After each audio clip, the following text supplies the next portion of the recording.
Let us take this JEE Advanced question.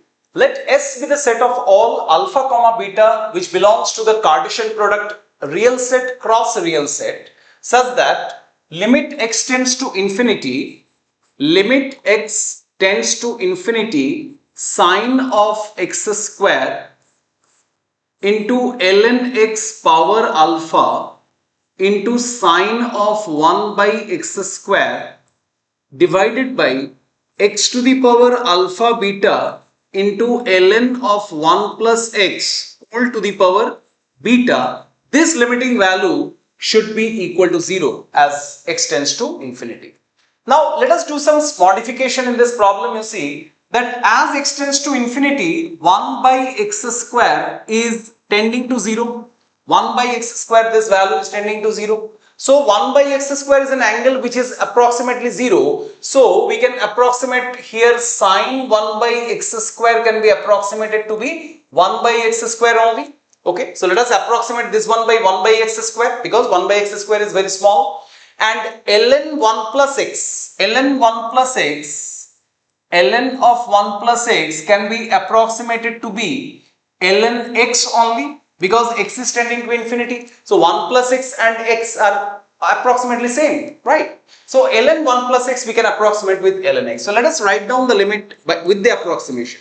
So it will be limit x tends to infinity sine of x square into ln x power alpha into 1 by x square divided by x to the power alpha beta into ln x to the power beta.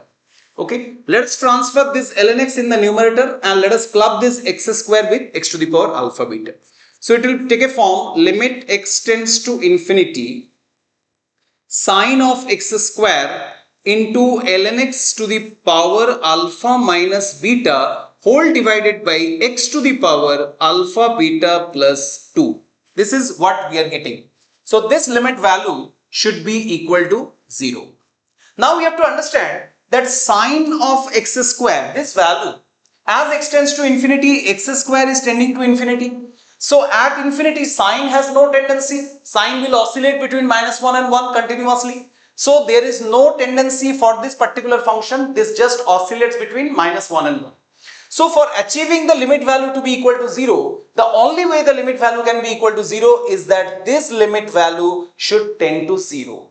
If this limit value tends to 0 and this oscillates between minus 1 and 1 being a finite value, then their product is definitely going to be equal to 0. So for this limit value to be equal to 0, what we need to make sure? We need to make sure limit x tends to infinity ln x to the power alpha minus beta divided by x to the power alpha beta plus 2. This limit should be equal to 0. So how we can ensure that? We can ensure that by, let us take an experiment. Let us do limit x tends to infinity ln x to the power say m divided by x to the power n. Let us consider m greater than 0, n greater than 0. Let us take another problem. As x is tending to infinity, ln x is tending to infinity, infinity power something positive that is tending to infinity, and denominator also infinity power something positive that is also tending to infinity. So this is infinity by infinity form. So if you apply the L'Hopital rule, here one time, what you are going to get? Limit x tends to infinity, derivative of the numerator by derivative of the denominator. So it is going to be m into ln x to the power m minus 1 divided by, you see denominator will be n into, again x to the power n will come, right? Because due to the derivative of ln x 1 by x will come, that will again make the denominator x to the power n.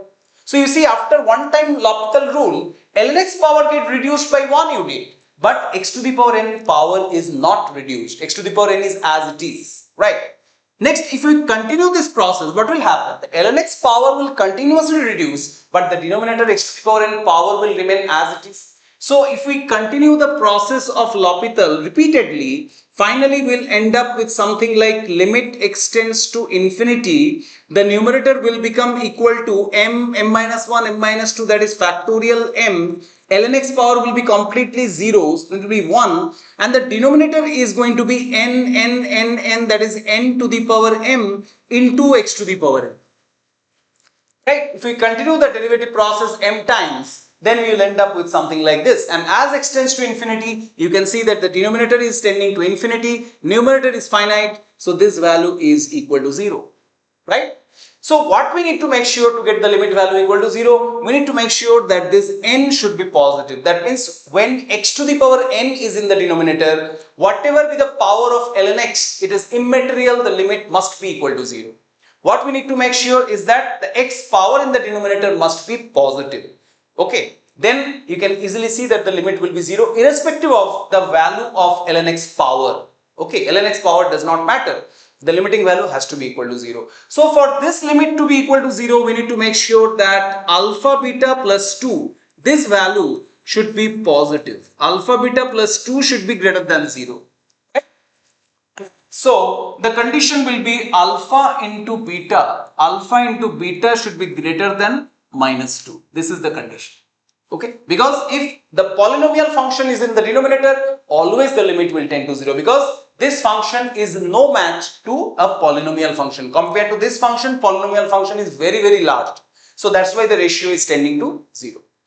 So alpha beta should be greater than minus 2. So in this case, you see this is alpha, this is beta. In this case, alpha beta equal to minus 3. This is not greater than minus 2. Wrong. In this case, this is alpha, this is beta. Alpha beta in this case is minus 1 greater than minus 2. So this option is correct. In this case, again alpha into beta is more than minus 2. This is also correct. And in this case, alpha into beta is minus 2 not greater than minus 2. So this option is wrong.